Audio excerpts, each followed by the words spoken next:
কোনো রকম প্ল্যান ছাড়া হঠাৎ করে মনে হলো একটু বাণিজ্য মেলায় ঘুরে আসা যাক। ফেসবুকে ইউটিউবে এত ভিডিওস দেখেছি যে আমারও খুব যাওয়ার ইচ্ছা হলো। আর বাণিজ্য মেলাটা এমন জায়গায় যার কারণে আমার একদম এলিভেট 300 ফিট সবকিছু একবারে ঘোরা হয়ে যাচ্ছে। সো একটা লং ড্রাইভ ট্যুরও বলা চলে।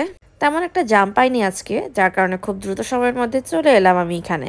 এবারের বাণিজ্য মেলাটা হচ্ছে পূর্বাচলে, বিশাল বড় স্পেস নিয়ে 2025 সালের বাণিজ্য মেলাটা। ঢুকেই এই ব্যাগগুলোতে একদম চোখ আটকে গিয়েছে যে এই ব্যাগগুলো একটা নিতেই হবে আমার মাস্ট। और वो लोग कह रहे थे इसका प्राइस फिक्स है, कोई बार्गेटिंग नहीं चलेगा। सो আমি আর আহমেদ স্যার দুইজন মিলেই একদম হিন্দিতে কথা বললাম ওদের সাথে। দেন এভাবে আস্তে আস্তে পুরো ফেয়ারটা ঘুরে দেখতেছিলাম।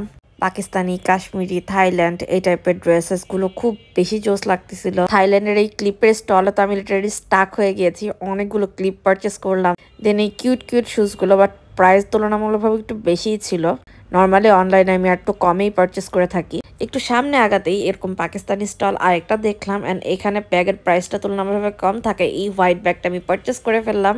ডিআইটিএফ থেকে এবারে শপিং স্টার্ট হয়েছিল আমার এই ব্যাগটা থেকে। এই ব্যাগগুলো ইউনিক, বাট এটা দেখে মনে হলো যে বাংলাদেশে এটার কপি বের হয়ে যাবে সুন, বা হতে পারে কিছু কিছু পেজে অ্যাভেলেবলও থাকতে পারে। দেন আজকে রোডটা বেশি থাকে, খুবই থার্স্টি ফিল হচ্ছিল। দেন চলে গেলাম এই কোকা কোলার স্টলে। এখানে দেখলাম একটা কিউট ফটো বুথ। দেন আমিও ঢুকে পড়লাম এই ফটো বুথে। এবারের বাণিজ্য মেলা ঘোরার পর আমার একটা জিনিস মনে হচ্ছিল যে আমরা আসলে বড় হয়ে গিয়েছি। মানে কিছুদিন আগেও বাণিজ্য মেলা বা এরকম ফেয়ার টাইপে গেলে নিজেদের টুকটাক জিনিস চুজ করতাম, বাট এবার কেন জানি গ্রোসারিজ, কুকার্স আইটেম এগুলো পছন্দ হচ্ছিল। দেন আমার ফেভারিট ম্যাঙ্গো আইসক্রিমটা পারচেস করে খেলাম। দেন দেখলাম সামনে ম্যাঙ্গো দাঁড়িয়ে আছে, তো তার সাথেও কিছু মোমেন্টস নিলাম। স্যাভওয়ের কোনটাও ছিল, কোনের সাথেও ছবি তুলেছি। দেন চলে গেলাম মিস্টার নুডলসে। প্যাকেজগুলো ভালোই করেছে, বাট মনে হইতেছিল যে প্যাকেজের প্রাইস তুলনামূলকভাবে একটু বেশি। দেন এই কার্পেটের দোকানে কিছুক্ষণ টাইম স্পেন্ড করলাম, কিছু কার্পেটস দেখলাম।